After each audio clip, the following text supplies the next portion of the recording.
B200 hedhja e Gebus 57 që do të jetë shkatërruese, që ka rreziqe që ta në Fordo, po që se goditet, që konsiderohet që këtu zhvillohet programi nuklear i Iranit, me që se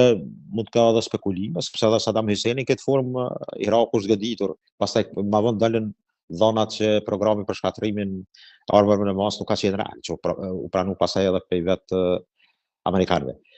Do thotë është pikë pyetje që nuk duhet të spekuloj, është duke zhvilluar këtu programi nuklear i bombës bërthamore, por ky impant apo ky central bërthamor është në sytë e goditjes që të bëhet, edhe pse në malet Zogrës, më fali, është do thotë një tjetër central i cili në 4400 metra lartësi bidatare dhe këto varmale paraqesin në veri perëndim të Iranit kushti popullat kurte e banuar ekskluziv. Dhe këto varmale paraqesin, mund të them, atë arsenalin që mund ta ketë Irani. Por goditja aty dhe aeroplan bajzëve të anijeve amerikane që u kanë afruar, do thotë pjesës mes detit arabik dhe oqeanit indian, janë të cilat, të them, Diego Garcia ka 3900 kilometra nga pika e jugore e Iranit, sepse Irani mendon që në ta godas Diego Garcia, po lartësia nuk ka perimetër dhe domet të tillë të cila mund të arrijnë Diego Garcia. Prandaj në këtë pikë mendoj që pastaj kemi atë trupat amerikane afër 50.000, 45.000, 50.000 trupa që nga Kuwait, Iraku, Kuwait edhe pjesë tjera të Bahrajnit, Katarit, Emiratet e Bashkuara Arabe, Arabi Saudite dhe Sultanatit të Omanit. Kjo pjesë është e mbushur, mund të them, me pika amerikane të cilat do të goditen. Sigurisht është territor shumë i afër dhe Irani besohet që ka kapacitetet e tilla. Edhe pse janë shpërnda, një bazë duket ajrore në Katar është tërhequr, e kam fjalën teknologjia tyre, aviacioni tyre, avionët, dhe mund të kem ngushtica e Hormuzit, dhe jetë pastaj ajo problematika që çmimet në naftë do të kapërcejnë, do thotë në shifrat e larta, sepse ekonomia botërore mund të psoj, sepse transporti dhe importet e tërë botës, po të thënë, lëvizin nga kjo ngushticë ose kanali i Hormuzit dikon mes 25-35%. Dhe mund të kem një skenar të njëjtë të vitit 1973, kur ka qenë lufta Yom Kipurit, apo lufta Ramazanit, ka koinciduar në muajin Ramazan, kur Izraelit është përgatitur të japet një goditje nga Egjipti, Siria, Jordania dhe Iraku, mirë po Izraeli para se ata të mendojnë ta godasin, ky ka pri parë dhe i ka goditur. Dhe në këtë rast Arabia Saudite ka vënë sanksionet ndaj perëndimit, dhe ka qenë ajo kriza që njihen që ata tipo si po unë edhe kom qenë fëmin atë kohë, do thotë 4 vjeçare, sa i bie. Dhe mendoj që këtë situatë të sotshme a ka mundësi mbrana këtij dy javori të ketë kontakte me Putin, Erdogan, Trump, Xi Jinping, do thotë janë 4 faktorë. Do shohemi, ka shpresa, sepse jam i bindur që ka edhe në kohë lufte ka shkëmbime të informacioneve, mes shkëmbime, bilisot e ke në Zhenevë takimin që bëhet për programin bërthamor me disa shtete evropiane, Francë, Gjermani,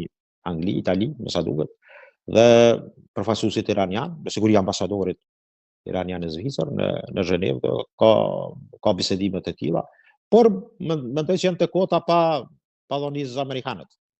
pa arritjen e marrëveshje me amerikanët është ndoshta mund të kenë edhe amerikanët do një kanal diplomatik përmes ambasadës iraniane ose një të tretë që bën komunikim në këtë ndërlidhje për të arritur një qetësim të paqes e cila duket se është e zbeh, po jo pamundshme. Do ishte mirë sepse është vërtetuar që po që se foda goditet mund të kem një Çernobil të dytë. Një Çernobil të dytë, i cili mund të ketë rrezatimin i tij mund të prek ndoshta edhe te ne. Por në këtë drejtim sot ka liderë botërorë të cilët mund të them kanë ndikimin e tyre dhe kanë mundësinë që të evitohet. Mendoni se do ketë një tym të varur nga ky takim në Gjenevë? E para, po që se ka sinjale që amerikanët mund të pajtohen, apo në mënyrë indirekte përmes këtyre vendeve që përbëjnë korpusin perëndimor, ose të vendet të Unionit Evropian, me plashtim të Anglisë, që është larguar nga Unioni, por se mos është pjesë e kampit perëndimor. A do del një tymi i bardhë, jam skeptik. Ajo varet pak a shumë, meqense po që se Irani pranon që të ulë në zero pasurimin e uraniumit nga 3.67%, të kalojë në zero, ka gjas, por është vështirë të thuhet për momentin, sepse në këtë botë kemi edhe aktorë tjerë, të cilët, mund të them drejtën, Kina është jo zyrtarisht dhe në aspektin ushtarak për krahje të Iranit, tu ka deklaratë, të them kështu, të hap. Mirë po Kina duket ka bërë disa lëvizje me 2-3 Boeingat e tij gjatë 30-ve të para të luftës, kur nuk dyshohet, por është pas e vërtetë që avionet e tillë me materiale me siguri ushtarake kanë hyrë në Iran dhe është ndërprerje përcjellja e radarit dhe më kur ka hyrë në hapësirën ajrore, nuk është ditur se ku kanë orientimin dhe destinacionin, por destinacioni ka qenë Irani. Kjo tregon që kemi thënë drejtën pak a shumë edhe me një goditje që i bëhet BRICS-it, ose edhe 2 peranddorive për primat asaj perëndimore dhe lidoret aziatike. Kjo mund të jetë e rrezikshme edhe për amerikanët, nga se ata që ballafaqohen në këtë rast me një luftë të përmasave më të mëdha, por edhe të goditjeve që mund të psojnë, atëherë kinezët është një test i mirë për ta, dhe është, mund të them, e favorshme. Por prapë mendoj që nuk the kokën për Iranin as Rusia as Kina, por mund të përdoret për dobësimin e kundërshtarit e tyre, siç janë në këtë rast amerikanët. Mendoj që ka edhe pak kjo luftë, unë kam një tekst të shkruar atje pse lufta Izrael-Iran janë çështja, mund të them, e gjithë asaj të gasjellsve dhe të rrugës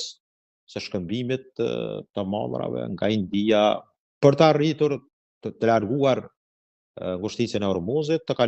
të kaluar në Arabi Saudite ose nga Omani, sultanati, dhe pastaj të ardhur te porti Haifas në Izrael. Dhe ruta e dytë është ajo me ndafshit kinez dhe deri te Turqia,